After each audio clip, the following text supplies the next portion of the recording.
नमस्कार, KP news 24/7 में आप सभी का स्वागत है। मैं हूं पूजा आपके साथ। आइए सबसे पहले देखते हैं मुख्य समाचार। हनी ट्रैप मामला, कांग्रेस कर्नाटक का नाम खराब कर रही है। विधानसभा में आर अशोक ने लगाया आरोप। हम 3-6 महीने में बर्बाद हो जाएंगे अगर कांग्रेस पार्टी के दिग्गज नेता पी चिदम्बरम ने मोदी सरकार को अचानक दे डाली वार्निंग। सरकारी कर्मचारियों के लिए डीए में 3% की बढ़ोतरी, कैबिनेट का फैसला। म्यांमार और थाईलैंड में शुक्रवार दोपहर भूकंप के जोरदार झटकों से धरती कांप उठी। भारत मदद करने के लिए तैयार, पीएम मोदी ने म्यांमार थाईलैंड में आए भूकंप पर जताई चिंता। मुसलमानों से कब्रिस्तान दरगाह छीन लेंगे, वक्फ बिल पर भड़के असद ओवैसी, बोले हिंदू मुसलमान में झगड़े बढ़ेंगे।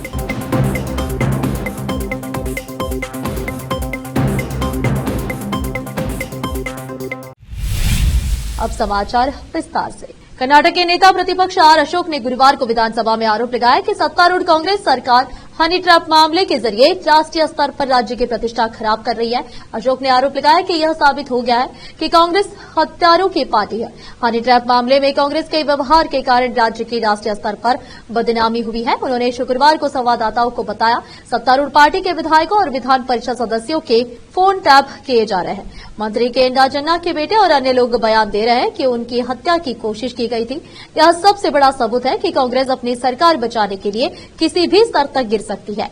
उन्होंने कहा कि ऐसी गंदी राजनीति कर्नाटक का सम्मान नहीं करती। मंत्री को बचाना मुख्यमंत्री का काम है। हालांकि वह गृह मंत्री की ओर इशारा करते हैं और गृह मंत्री मुख्यमंत्री की ओर इशारा करते हैं।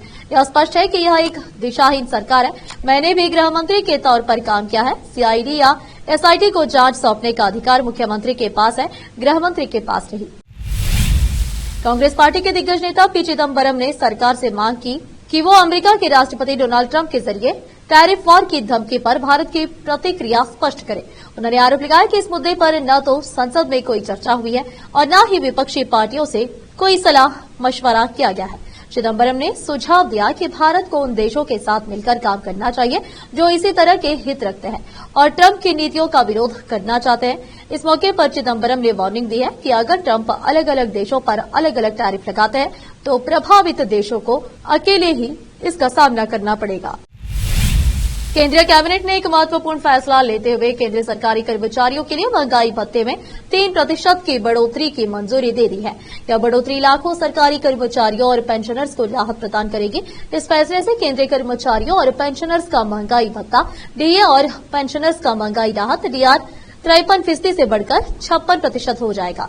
यह बढ़ोतरी 7वें वेतन आयोग के तहत की गई है। इससे पहले आखिरी वृद्धि जुलाई 2024 में हुई थी, जब महंगाई भत्ता 50% से बढ़ाकर 53% कर दिया गया था।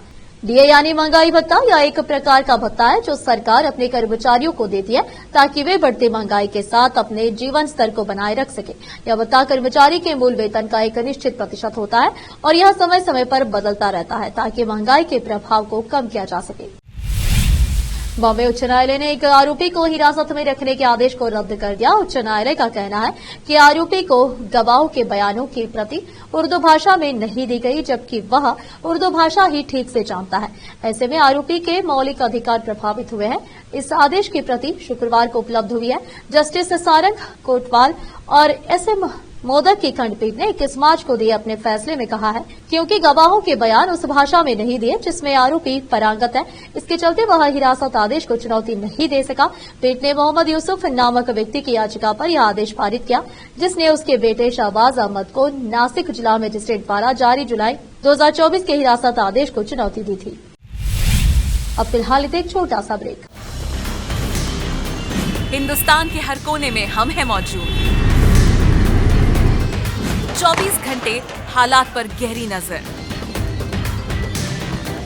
खबरों से जुड़े चुपते सवालात और आपको दिखाता है धार्मिक, सामाजिक, राजनीतिक, लोकल और इंटरनेशनल न्यूज की सबसे बेहतर कवरेज जो आपको रखती है हर पल बाखबर। देश और दुनिया भर की खबर के लिए देखते रहें केपी न्यूज 24/7।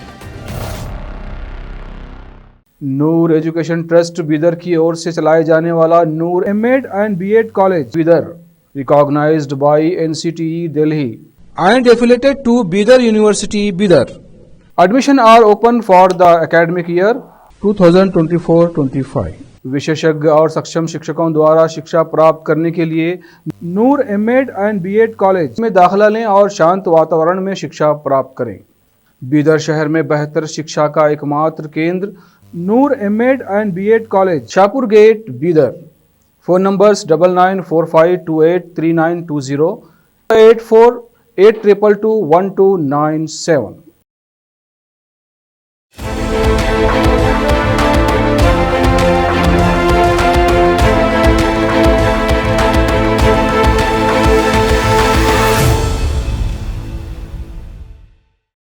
ब्रेक के बाद आप सभी का स्वागत है। आइए देखते हैं देश के अन्य समाचार।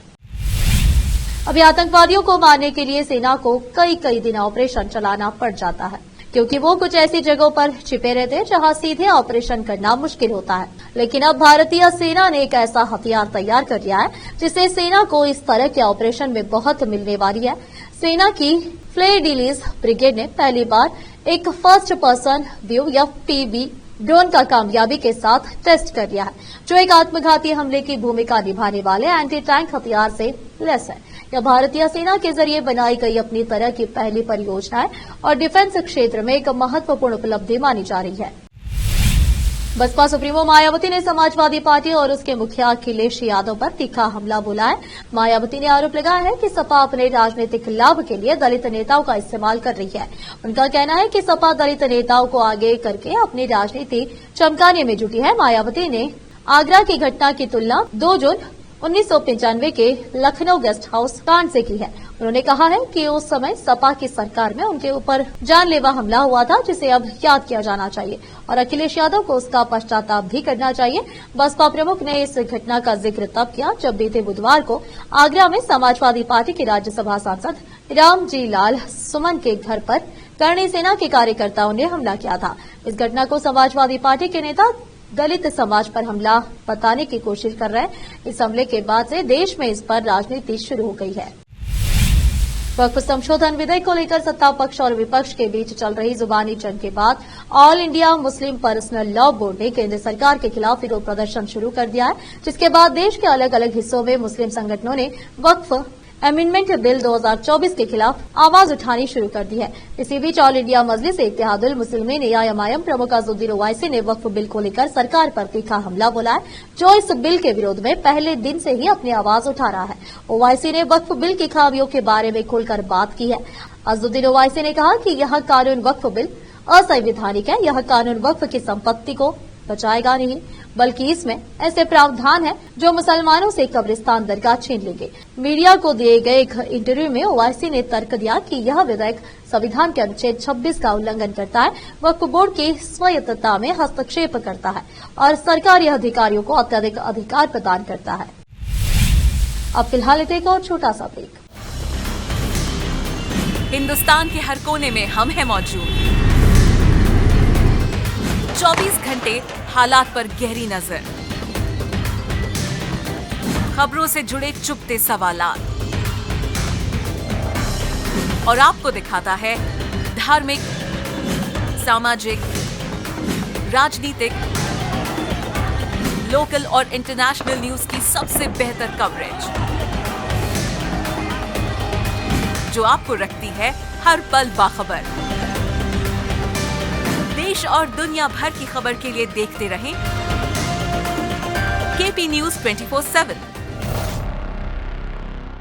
नूर एजुकेशन ट्रस्ट बीदर की ओर से चलाए जाने वाला Noor MEd and BEd college Bidar, recognized by NCTE Delhi and affiliated to Bidar University, Bidar. Admission are open for the academic year 2024-25. विशेषज्ञ और सक्षम शिक्षकों द्वारा शिक्षा प्राप्त करने के लिए नूर एमएड एंड बीएड कॉलेज में दाखिला लें और शांत वातावरण में शिक्षा प्राप्त करें। बीदर शहर में बेहतर शिक्षा का एकमात्र केंद्र Noor MEd and BEd college, Shahpur gate, Bidar. Phone numbers 9945283920, 8482221297।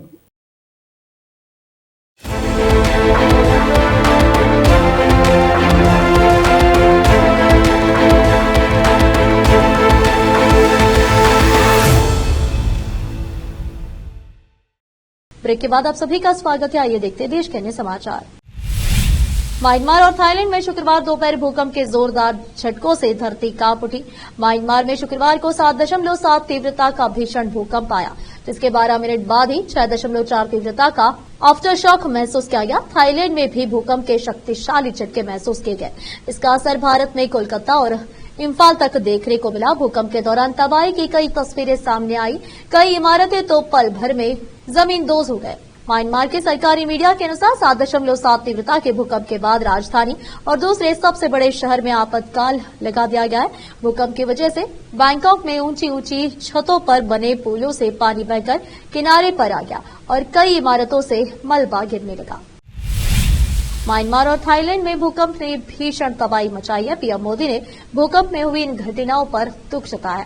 उन्होंने एक्स पर एक पोस्ट कर कहा कि भूकंप के बाद की स्थिति से वह बहुत ही चिंता में है। सभी की सुरक्षा और खुशहाली के लिए वह प्रार्थना कर रहे हैं। पीएम मोदी ने कहा कि दुख की इस घड़ी में भारत म्यांमार और थाईलैंड की हर संभव मदद करने के लिए तैयार है। उन्होंने इस मामले में अपने अधिकारियों को तैयार रहने के निर्देश दे दिए हैं। इसके साथ ही विदेश मंत्रालय से भी म्यांमार और थाईलैंड की सरकारों के साथ संपर्क में रहने को कहा है। शुक्रवार सुबह म्यांमार में भूकंप के 2 बड़े झटकों ने जमकर तबाही मचाई है। आखिर में फिर एक बार देखते हैं मुख्य समाचार। कर्नाटक का नाम खराब कर रही है, विधानसभा में आर अशोक ने लगाया आरोप। हम 3-6 महीने में बर्बाद हो जाएंगे अगर कांग्रेस पार्टी के दिग्गज नेता पी चिदम्बरम ने मोदी सरकार को अचानक दे डाली वार्निंग। सरकारी कर्मचारियों के लिए डीए में 3% की बढ़ोतरी, कैबिनेट का फैसला। म्यांमार और थाईलैंड में शुक्रवार दोपहर भूकंप के जोरदार झटकों से धरती कांप उठी। भारत मदद करने के लिए तैयार, पीएम मोदी ने म्यांमार थाईलैंड में आए भूकंप पर जताई चिंता। मुसलमानों से कब्रिस्तान दरगाह छीन लेंगे, वक्फ बिल पर भड़के असद ओवैसी, बोले हिंदू मुसलमान में झगड़े बढ़ेंगे।